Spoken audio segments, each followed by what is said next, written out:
Main आप आ जाए जो सबसे वेरी वेरी वेरी इंपॉर्टेंट है, that is step number 3, transaction price.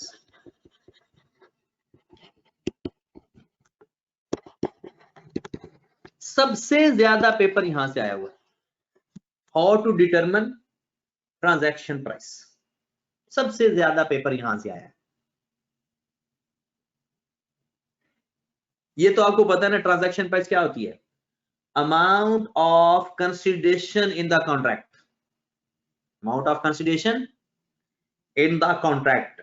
बाकी आप ये लिख लो कि वो इन एक्सचेंज फॉर गुड्स और services transfer to the customer, वो तो अंग्रेजी है, जितनी मर्जी बढ़ाते जाओ, लेकिन जो अंदर की बात है वो सिर्फ इतनी है।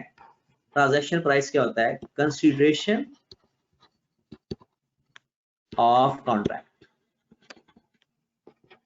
कॉन्ट्रैक्ट के अंदर जो हमने कंसिडरेशन रिसीव करनी होती है उसको ट्रांजैक्शन प्राइस कहा जाता है। फिर आगे फर्दर इसकी एलोकेशन की बात करेंगे, लेकिन अभी ये आज का दिन भी सारा यही चलेगा, कल का दिन भी यही चलेगा, और हो सकता है नेक्स्ट डेज भी, यानी इसके ऊपर हमारे 3 लेक्चर चलेंगे। कहता है कंसिडरेशन जो हमारे सिलेबस में है वो 5 टाइप की है। Sorry, transaction price. Number 1, non cash consideration. Non cash consideration मतलब ये कि हमने गुड्स या सर्विसेज दी, बदले में हमें कैश नहीं मिला बल्कि कोई और चीज मिली है। हमने अपनी गुड्स या सर्विसेज कस्टमर को पेश कर दी और कस्टमर ने कैश की बजाय हमें कोई एसेट दे दिया या हमें अपनी कंपनी के शेयर्स दे दिए, कोई भी चीज दे दी। दूसरे नंबर पे टाइम वैल्यू ऑफ मनी, इंतहाई important. Time value of money, आप में से जिन जिन स्टूडेंट्स ने क्यूएम पढ़ा है वहां पर भी उन्होंने ये कॉन्सेप्ट सीखा है। टाइम वैल्यू ऑफ मनी मतलब इसमें इंटरेस्ट का चक्कर होगा। तीसरे नंबर पे वेरिएबल कंसिडरेशन।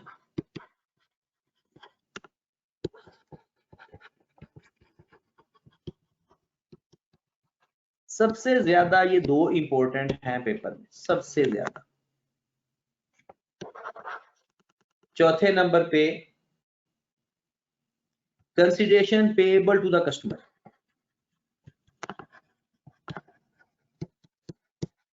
कंसिडरेशन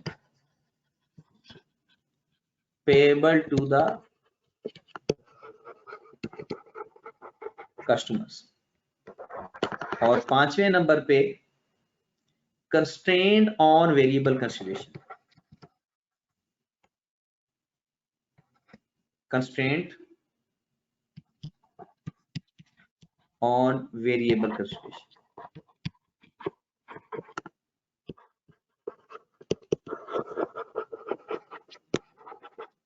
जी मेरे भाई, ये 5 हमारे सिलेबस में है। आज क्योंकि हमने सिर्फ नॉन कैश कंसिडरेशन को देखना है, उसके बाद ये बहुत ज्यादा इंपॉर्टेंट शुरू हो जाएंगे। मतलब अगर हम ये भी कह सकते हैं कि आपका जो 50% सिलेबस है वो ये है, और 50% सिलेबस और है IFRS 15 का, यानी 50% IFRS 15 इन 5 पॉइंट्स में कवर करेंगे, और बाकी जो 50% होगा वो हमारा बाद में कवर होगा। ठीक है, तो जनाब सबसे पहले हम देखते हैं नॉन कैश कंसिडरेशन के केस में हमने अपना रेवेन्यू कैसे रिकॉग्नाइज करना है, बात कर लेते हैं। जी, सबसे पहला सवाल हमारा नॉन कंसिडरेशन के केस से स्टार्ट करते हैं।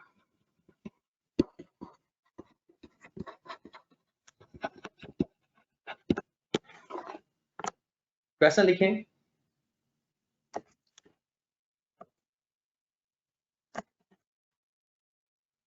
ABC company contract with customer at 1321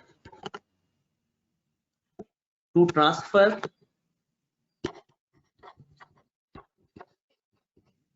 its goods in exchange of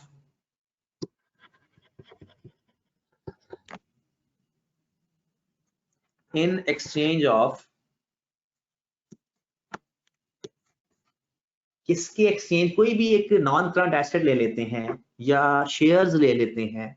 mostly ना पेपर में या वैसे ओवरऑल जो प्रैक्टिकली बात होती है ना, मोस्टली शेयर्स के बदले भी होती हैं चीजें, ठीक है। लेकिन शेयर्स का वाला सवाल तो मैंने आपको खुद देना है प्रैक्टिकली। हम एक और देख लेते हैं कि in exchange of an asset whose fair value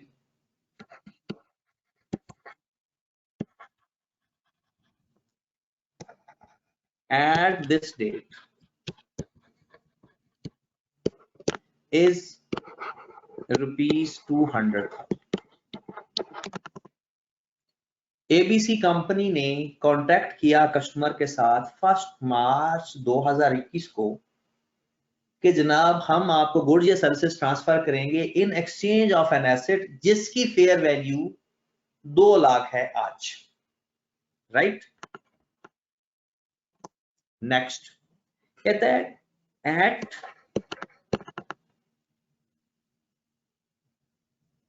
31 March 2021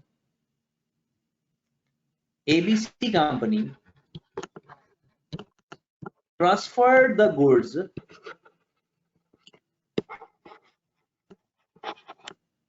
to customer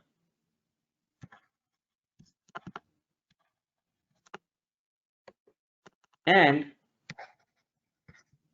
fair value of an asset at this date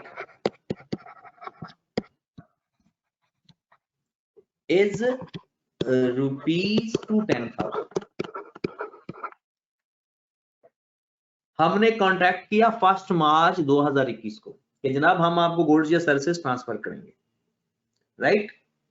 फिर हमने 31 मार्च को गुड्स या सर्विसेज ट्रांसफर कर दी। उसके बाद कस्टमर ने कब ट्रांसफर किया asset, customer transfer its asset to ABC company at 5th April 2021। fair value at this date is ₹212,000। Done. ये पहले सवाल काइंडली दोबारा नोट कीजिए, चेक कर लीजिएगा। अगर जिसका सवाल मैं आपको कुछ थोड़ा सा टाइम दे रहा हूं नोट करने के लिए। जी जनाब, आप नोट कर लीजिए काइंडली सवाल। फिर मैं आपको रिक्वायरमेंट भी बताता हूं। ABC company contract with customer at 1321 to transfer its goods or services in exchange of an asset whose fair value at this date is 200,000। At 31st March 21, ABC company transfer goods to the customer and fair value of an asset at this date is 210,000। यानी जिस दिन agreement हुआ उस दिन जिस asset के बदले हमने अपनी गुड्स देनी है ना, तब उसकी फेयर वैल्यू थी 2 लाख। फिर जिस दिन हमने अपनी गुड्स या सर्विसेज ट्रांसफर की उस दिन उसकी फेयर वैल्यू क्या थी, 2,10,000। और फिर हमें उसने अपना एसेट ट्रांसफर किया कुछ दिन बाद, मोस्टली तो उसी दिन हो जाता है लेकिन लेट भी हो सकता है। उस दिन 2,12,000 थी उसकी फेयर वैल्यू। हमने इस पूरे क्वेश्चन में रेवेन्यू को देखना है, अभी हमने एसेट को नहीं देखना। हमने यहां पूरे सवाल में अपना रेवेन्यू देखना है, कब और किस अमाउंट से रिकॉग्नाइज करना है, कब और किस अमाउंट से रेवेन्यू रिकॉग्नाइज करना है और उसकी जर्नल एंट्री क्या पास करनी है। ये 3 ही सवाल हैं हमारे पूरे स्टैंडर्ड के अंदर। तो ये 31 मार्च 2,10,000। जी मेरे भाई, जब भी कोई नॉन कैश कंसिडरेशन होगी, पहले आप मुझे बताएं रेवेन्यू कब रिकॉर्ड करना चाहिए? जिस दिन एग्रीमेंट हुआ, जिस दिन हमने गुड्स या सर्विसेज ट्रांसफर की, या जिस दिन हमें उसके बदले पैसे मिले। 3 बातें हैं। अब जरा सब सही बता रहे हैं। आपको याद होगा हमने एक कोर प्रिंसिपल पढ़ा, कोर प्रिंसिपल में ये बात लिखी हुई थी कि in a manner that depict the transfer goods या सर्विसेज टू द कस्टमर। जैसे ही हम अपनी गुड्स या सर्विसेज मतलब अपने बिहाफ के ऊपर ऑब्लिगेशन परफॉर्म कर देते हैं, हम उस दिन अपना रेवेन्यू रिकॉग्नाइज कर लेते हैं। और किस अमाउंट से करेंगे? 2 लाख से, 2,10 से, 2,12 से। जी मेरे भाई, ये आपने डेट बताई है, आपने डेट बताई। अब बिल्कुल आप सही कह रहे हो, सब लोगों का आंसर बिल्कुल ठीक है। 2,10,000 के जिस दिन हमारी ऑब्लिगेशन परफॉर्म होगी, जिस दिन हम अपनी ऑब्लिगेशन परफॉर्म करेंगे, उस दिन हम अपना रेवेन्यू रिकॉग्नाइज करेंगे और उस दिन की फेयर वैल्यू होगी जो नॉन कैश कंसिडरेशन की होगी। उससे पहले जो मर्जी रेट है या जो मर्जी फेयर वैल्यू है, उसके बाद जो मर्जी है, हमने उसका कुछ नहीं करना रेवेन्यू रिकॉग्नाइज करने के लिए। तो अब अगर हम इसकी वो कंडीशन पढ़े, पेपर में अगर ये सवाल आता है तो आप डायरेक्ट अपना आंसर दिया करो। वैसे पहला स्टेप क्या है? कॉन्ट्रैक्ट आइडेंटिफाई करना। कॉन्ट्रैक्ट है, परफॉर्मेंस ऑब्लिगेशन, हमने गुड्स देनी है, उसके बदले एसेट लेना है। तीसरी बात ट्रांजैक्शन प्राइस 2,10,000। चौथी एलोकेशन यहां पर नहीं है, क्योंकि एक ही चीज है, यहां पर एलोकेशन नहीं है। 5 स्टेप मैं इसके ऊपर पूरे कर रहा हूं। पेपर में अगर वो सवाल में कहे कि 5 स्टेप के मॉडल अप्लाई करो, तब आपने 5 लिखने हैं, वरना आप डायरेक्ट लिख सकते हो। इसका आंसर डायरेक्ट क्या होगा? फिर मैं इसकी एंट्रीज भी पास करवाता हूं। Revenue will be recognized at 31st March 21 as goods or services transferred to the customer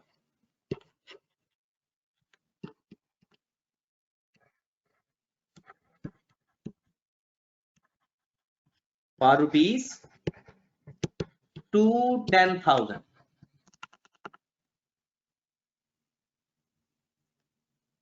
okay होगी बात? चलें जी, इसकी एंट्री क्या पास होगी? 1/3/2021 को नो एंट्री।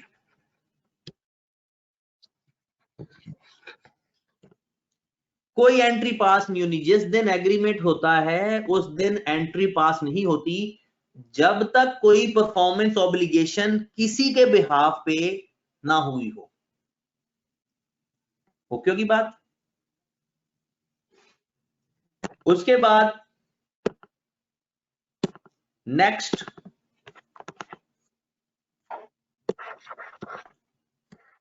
31 मार्च 21 को हमने गुड्स ट्रांसफर कर दिए हैं, पैसे या एसेट नहीं मिला हमें, तो हम रिसीवेबल डेबिट करेंगे। अकाउंट रिसीवेबल डेबिट, रेवेन्यू या सेल्स क्रेडिट 2,10,000 से। जी सर, अगर हमें गुड्स कोई वो जो एसेट हमें मिलना बदले में वो भी साथ ही मिल जाए, तो फिर एसेट, कैश टू रेवेन्यू। फिर एसेट टू रेवेन्यू, वो वाला एसेट जो हमें मिला है, वो वाला एसेट जो हमें मिला है, ठीक है। और उसके बाद जिस दिन हमारे पास एसेट आ गया, अप्रैल को, 5 अप्रैल 21 को हम अपना एसेट डेबिट कर देंगे और अकाउंट रिसीवेबल क्रेडिट कर देंगे। फिलहाल मैं उस कहानी में नहीं जा रहा कि जी उस वक्त एसेट की वैल्यू क्या थी। हमारे पास एसेट आ गया, हमने उसको 2,10,000 से एसेट अपना डेबिट कर देंगे, अकाउंट रिसीव क्रेडिट कर देंगे। हाँ, अगर ये इन्वेस्टमेंट प्रॉपर्टी है तो फेयर वैल्यू गेन या लॉस का भी चक्कर आ सकता है, या अगर एसेट हमारा रीवैल्यूएशन मॉडल पे है तो वो एक अपनी और कहानी है। फिलहाल हम इसको यहां पर ही क्लोज करते हैं। डन की बात। चले जी, अगर कोई नॉन मेन जो कॉन्सेप्ट एसेट आया है उस अमाउंट से नहीं करेंगे? जी क्या कह रहे हो हैदर भाई? जो एसेट आया है उसी अमाउंट, उसी फेयर वैल्यू से नहीं करेंगे? मैंने वही बात की थी कि अभी मैं उस मामले पे नहीं जा रहा, अभी सिर्फ हम बात कर रहे हैं रेवेन्यू की, ठीक है। रेवेन्यू कब और किस अमाउंट से रिकॉग्नाइज करना है, वो फिर और स्टोरी चली जाएगी कि एसेट कौन सा है, इन्वेस्टमेंट प्रॉपर्टी है या कोई नॉन पीपीई है, वो एक और फिर कहानी में चले जाएंगे। इसलिए हमारा मेन कंसर्न फिलहाल इसके साथ है, तो हम इसको देखेंगे बस। ठीक है जनाब।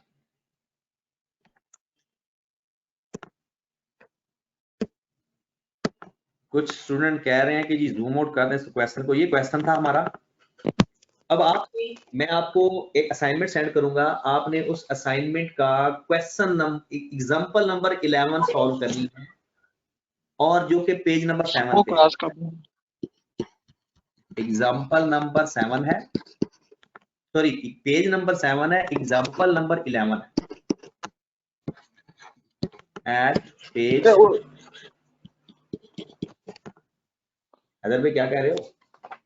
उसी असाइनमेंट की जो बुक शॉप से लिए। जी जी बिल्कुल वही है, जो बुक शॉप से आज आपने IFRS 15 की असाइनमेंट ली है, बिल्कुल वही है। उसके पेज नंबर 7 के ऊपर एग्जांपल नंबर 11 है, वो आपने करनी है। और थ्योरेटिकल पोर्शन हमारा कंप्लीट हो चुका है, मंडे से इंशाल्लाह सारा न्यूमेरिकल पोर्शन है। तो आपने काइंडली इस तरह करना है, काम करना क्या है कि आपने, मैं आज अभी सॉफ्ट में आपको भेज देता हूं जैसे क्लास खत्म करते हैं, तो आपने ये चीज सारी तैयार करनी है कि जितना हमने थ्योरेटिकल पोर्शन पढ़ लिया है, 2 पेज है मैक्सिमम, उन 2 पेजेस को तैयार करके आना है। उसका एक ऑरली टेस्ट हो जाएगा आपका फिजिकल क्लास में, ठीक है, और फिर आगे फर्दर हम पढ़ लेंगे। ठीक है जनाब, ओके जी। क्लास है सुबह।